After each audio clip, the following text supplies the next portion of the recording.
Buenos días, hermanos, que tengan un bendecido domingo.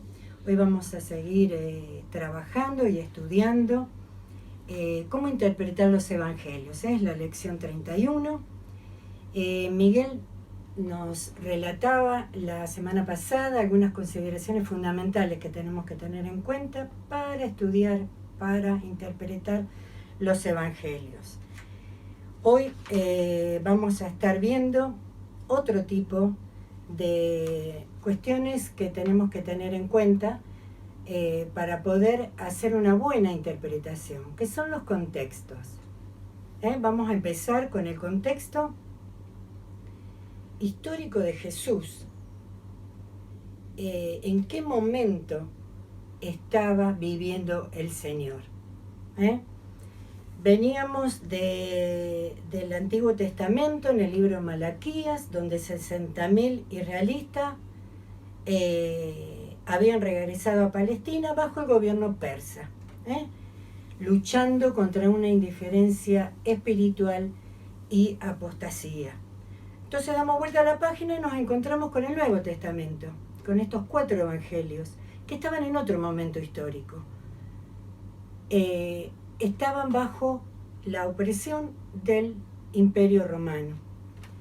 Cada vez que un pueblo domina a otro, obviamente, no solo que oprime y esclaviza, sino que impone sus costumbres, sus religiones, todo lo que ese pueblo trae. Y el pueblo judío no era indiferente a esas cuestiones.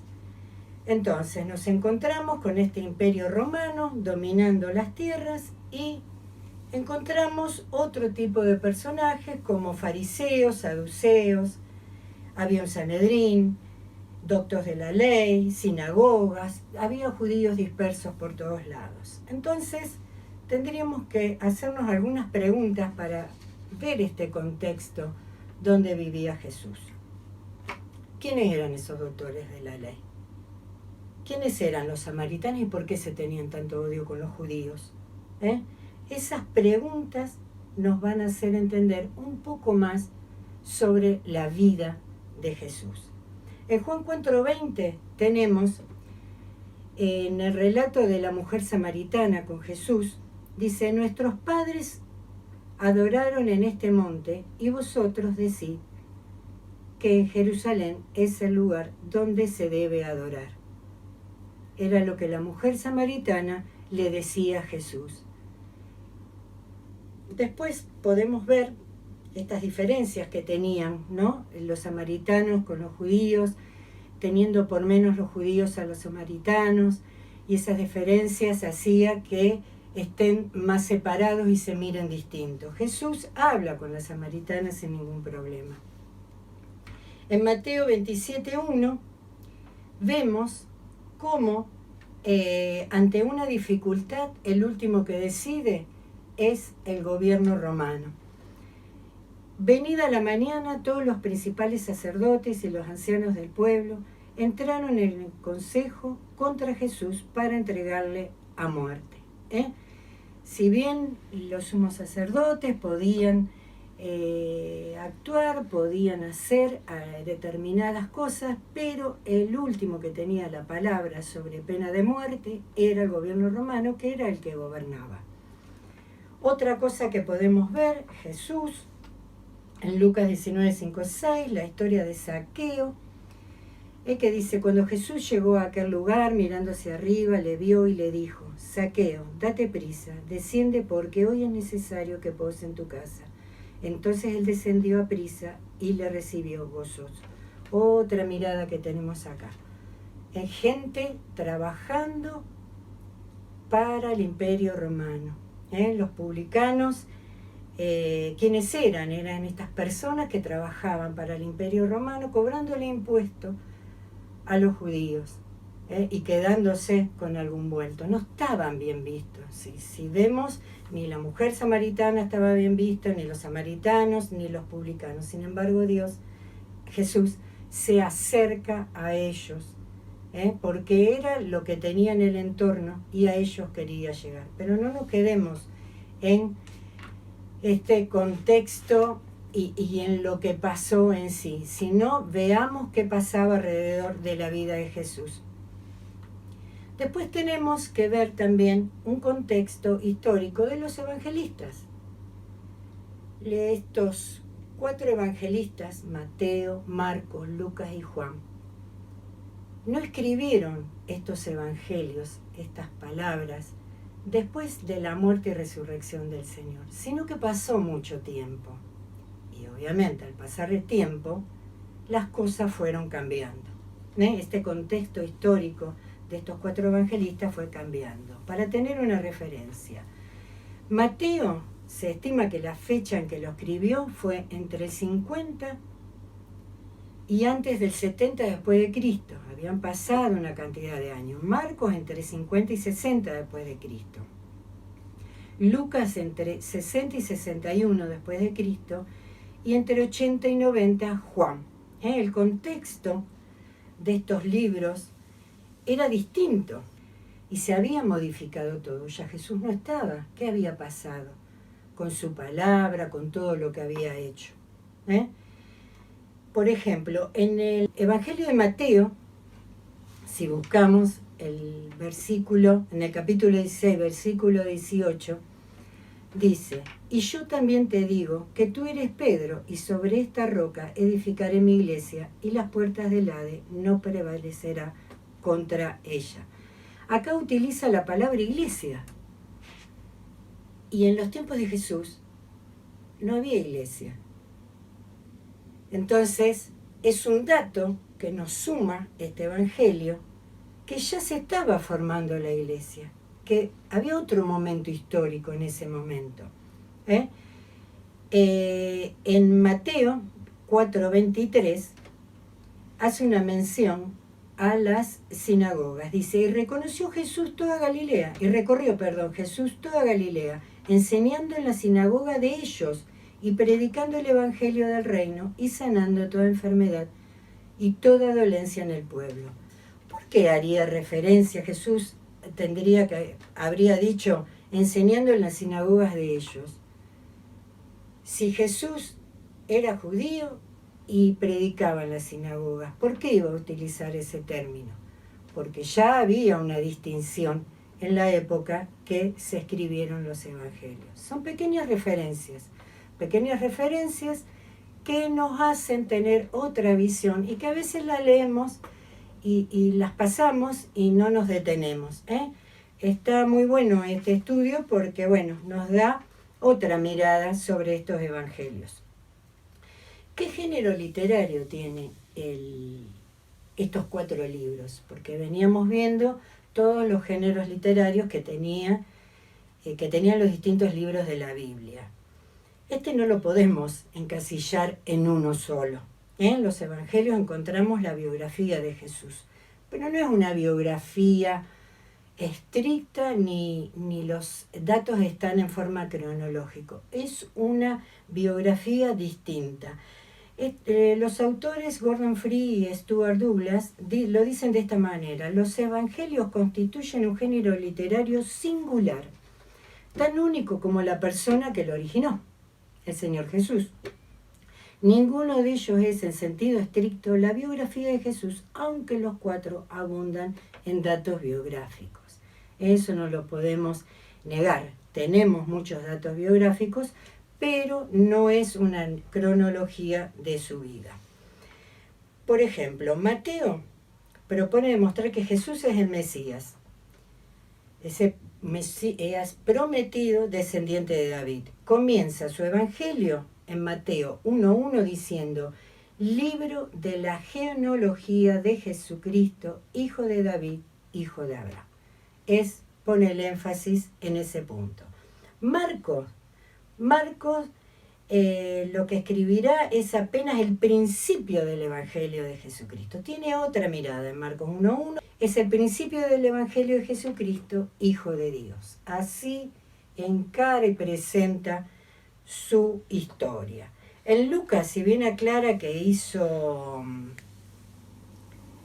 una ardua investigación sobre Cristo, él fue recopilando datos y fue sacando historias para armar su evangelio, lo pone así. En Lucas 1:1-3 dice: puesto que ya muchos han tratado de poner en orden la historia de las cosas que entre nosotros han sido ciertísimas, tal como nos señalaron los que desde el principio lo vieron con sus ojos y fueron ministros de la palabra, me ha parecido también a mí, después de haber investigado con diligencia todas las cosas de su origen, escribírtelas por orden, oh excelentísimo Teófilo. Él está escribiendo a Teófilo diciéndole que él también había recopilado historias y hechos para poder escribir estas palabras.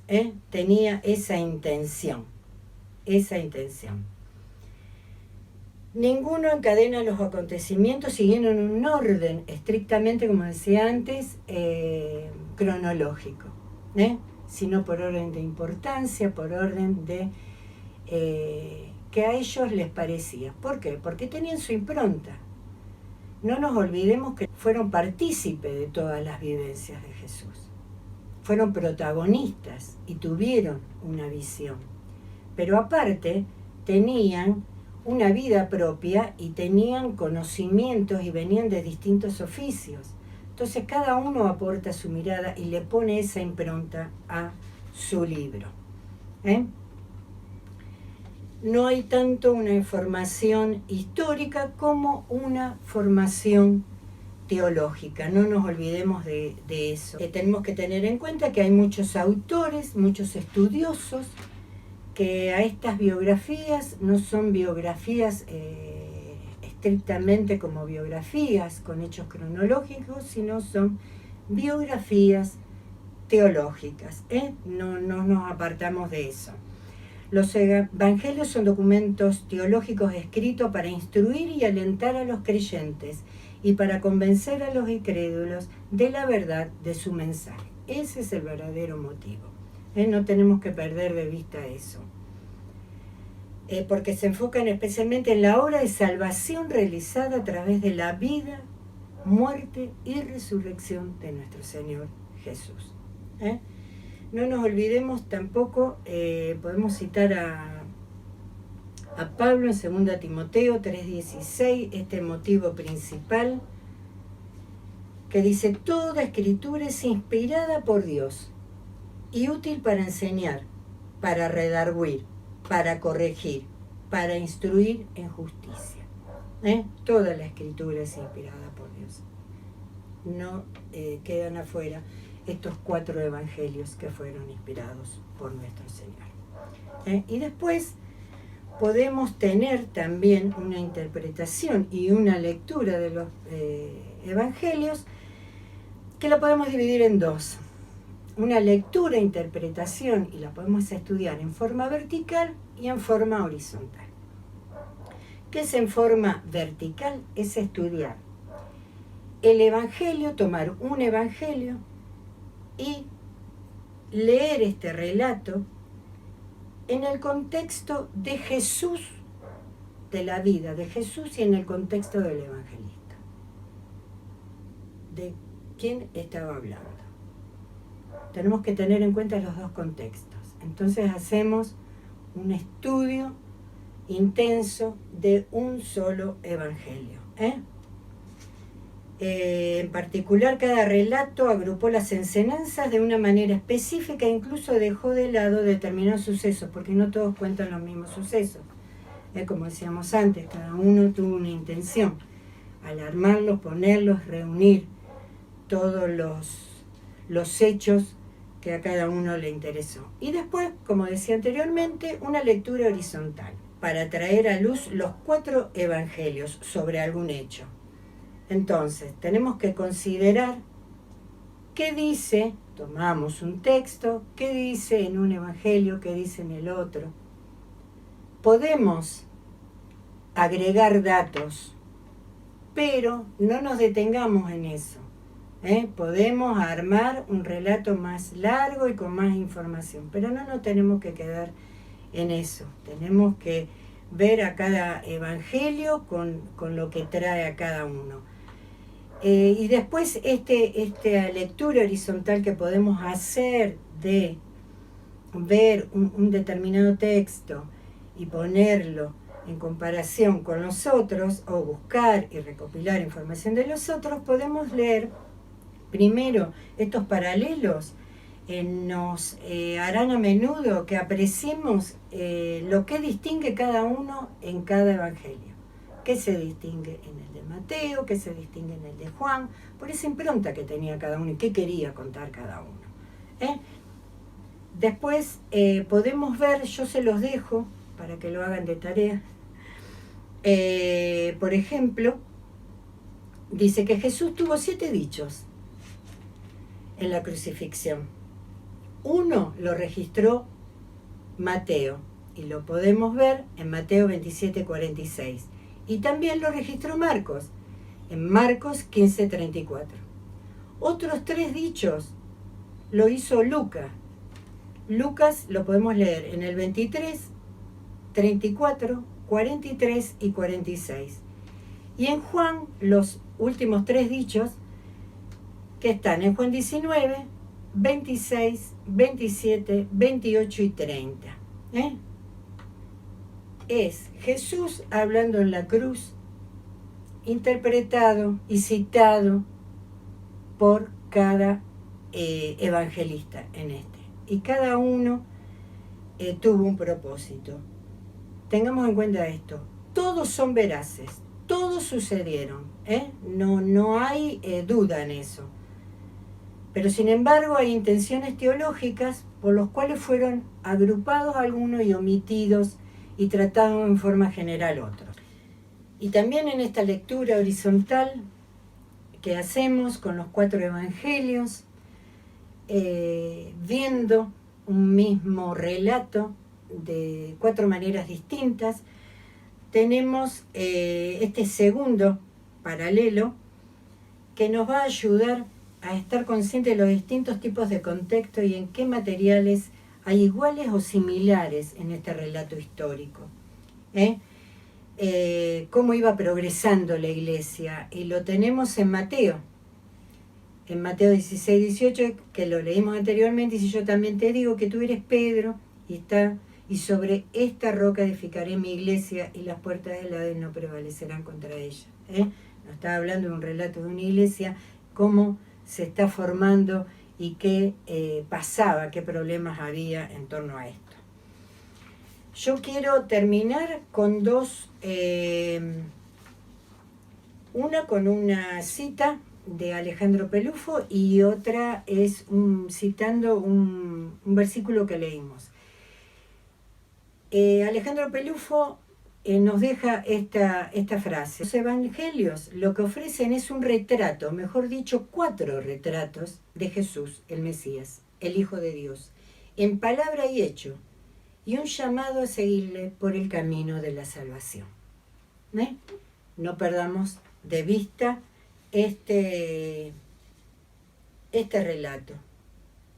Hay que seguirle por el camino de la salvación. Y después 2 Timoteo 3:16, que Pablo le dice a Timoteo que toda la escritura es inspirada por Dios y útil para enseñar, para redarguir, para corregir y para instruir en justicia. Es una manera que tenemos de aprender a mirar los 4 evangelios de otra manera, de otra forma, con estos 2 contextos y de una mirada vertical, de una lectura vertical y horizontal, pero no perdamos de vista que toda la escritura es para enseñar, para redarguir, para corregir y para instruir en justicia.